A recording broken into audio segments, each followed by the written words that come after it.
Magandang umaga. Ngayon po ay araw ng Miyerkules, June 12, 2024 at narito po muli ang update sa lagay ng ating panahon. Ngayong araw, ayon sa Pag-asa, nalusaw na po ang binomonitor nating low pressure area sa may silangang bahagi ng ating bansa. Sa ngayon, easterlies o mainit na hangin na nagmumula sa dagat Pasipiko ang nakakaapekto sa eastern section ng Southern Luzon, Visayas at Mindanao. Sa kasalukuyan, wala na po tayong minomonitor na anumang sama ng panahon sa loob po ng ating Philippine Area of Responsibility. Ngayong araw, dahil po sa pag-iral ng nasabing easterlies, ang Bicol Region, Eastern Visayas, Caraga at Davao Region, bahagyang maulap hanggang sa maulap na kalangitan with isolated rain showers or thunderstorms.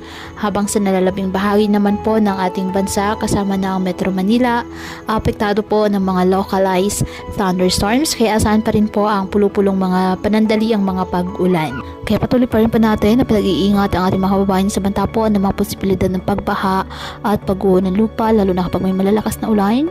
At ugaliin po na magdala palagi ng payong o kahit anong panangga sa ulan sa tuwing lalabas po ng ating mga tahanan. At yan po muna ang update sa lagay ng panahon ngayong araw. Muli patuloy po tayo na mag-ingat at palaging tandaan, God loves you. Stay safe and God bless.